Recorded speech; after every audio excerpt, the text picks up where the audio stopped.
Estudo Bíblico 12.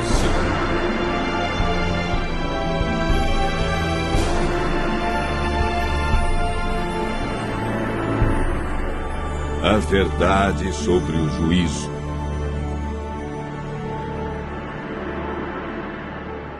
Um fato bíblico indiscutível é que todos os seres humanos, de todos os tempos, enfrentarão o julgamento de Deus. Disse Salomão: porque Deus há de trazer a juízo todas as obras, até as que estão escondidas, quer sejam boas, quer sejam más. Eclesiastes 12, verso 14. De que modo ocorrerá esse julgamento? Sob que critérios ele estará fundamentado? Quem é o juiz? Como podemos ser absolvidos? A Bíblia nos responde.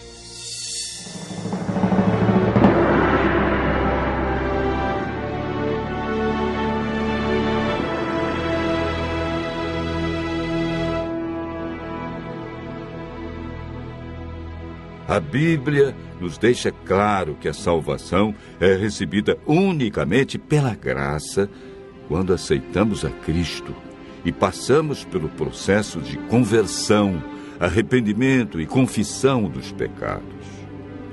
O Espírito Santo cria em nós o desejo de obedecer, nos capacita a seguir os mandamentos, a testemunhar publicamente o novo nascimento através do batismo e a desenvolver a perseverança até a volta de Jesus. Muitos de nós, quando ouvimos falar sobre o juízo, ficamos temerosos. O temor está relacionado com a compreensão errada de Deus e seus atributos. João diz que Deus é amor. O ato de julgar na Bíblia está relacionado com a salvação. O apóstolo Paulo nos esclarece como será estabelecido o juízo de Deus. Bem sabemos que o juízo de Deus é segundo a verdade contra os que praticam tais coisas. Através deste texto, podemos concluir que o juízo de Deus será segundo a verdade. Muitos perguntam: o que é a verdade? João relata as palavras de Jesus: santifica-os na verdade. A tua palavra é a verdade. O salmista afirma que a lei de Deus é a própria verdade. João descreve no Apocalipse como será efetuado o julgamento. Vi também os mortos, os grandes e os pequenos, postos em pé diante do trono, e então se abriram livros. Ainda outro livro, o livro da vida, foi aberto, e os mortos foram julgados segundo as suas obras, conforme o que se achava escrito nos livros. A Bíblia faz referência ao livro da vida, onde estão escritos os nomes de todos aqueles que aceitaram a Cristo como seu Salvador e são seus seguidores. O profeta Malaquias fala do livro memorial, onde estão relatadas as boas obras daqueles que temem ao Senhor. Este livro registra os maus atos, as más palavras e os maus pensamentos. Os anjos fazem as anotações no livro memorial, visto que eles são as testemunhas no juízo. O sábio Salomão afirma que Deus há de trazer a juízo todas as obras, até as que estão escondidas, quer sejam boas, quer sejam más. Jesus está hoje no céu realizando nos livros o juízo de investigação e intercedendo em favor de nós perante o Pai. A primeira carta de João, capítulo 2, verso 1, diz: filhinhos meus, estas coisas vos escrevo para que não pequeis. Se todavia alguém pecar, temos advogado junto ao Pai, Jesus Cristo, o justo. No juízo investigativo, temos um grande advogado e intercessor, Jesus, que ocupa também a função de juiz. Lemos em João, capítulo 5, verso 22, o Pai a ninguém julga, mas ao Filho confiou todo o julgamento. Todos os dias, cada um de nós está decidindo aonde vai passar a eternidade.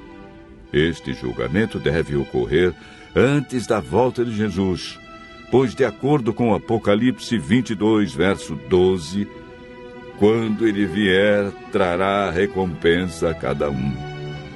Após a vinda de Cristo, tem início a segunda fase do juízo, o juízo de comprovação, que ocorrerá no céu durante os 1000 anos, no qual os justos farão parte. Após os 1000 anos, haverá o juízo executivo, ou juízo final, quando aqueles que não aceitaram o plano de salvação receberão a triste sentença de morte eterna, e os justos viverão eternamente com Cristo, recebendo um novo e eterno lar. Durante o juízo de investigação, Paulo afirma que todos nós compareceremos perante o tribunal de Cristo para que cada um receba segundo o bem ou o mal que tiver feito. Em todo julgamento, precisamos de um advogado e um juiz. No juízo celestial, Jesus é nosso advogado e juiz. Os livros que serão usados no juízo são o livro da vida e o livro memorial. As testemunhas são os anjos. O acusador é Satanás. Um aspecto muito importante a ser visto na palavra de Deus é a definição da norma ou padrão pelo qual seremos julgados. Tiago 2, verso 12, diz: falai de tal maneira, e de tal maneira procedei, como aqueles que hão de ser julgados pela lei da liberdade. Viver em conformidade com a lei de Deus trará liberdades no juízo. Deus espera que cada um de nós seja aprovado no juízo.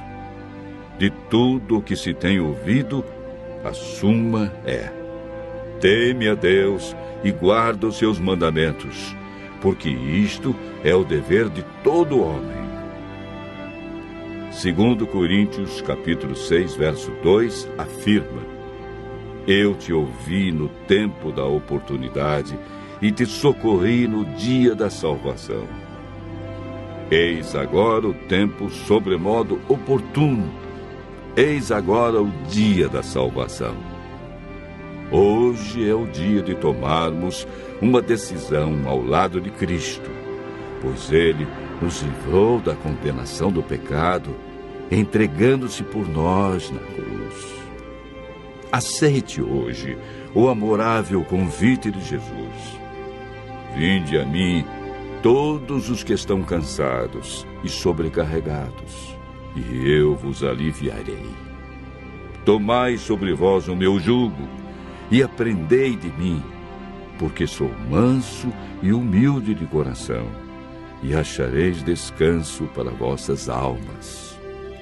Porque o meu jugo é suave e o meu fardo é leve. Continue ouvindo a voz de Deus e praticando seus ensinos, pois nenhuma condenação há para os que estão em Cristo Jesus.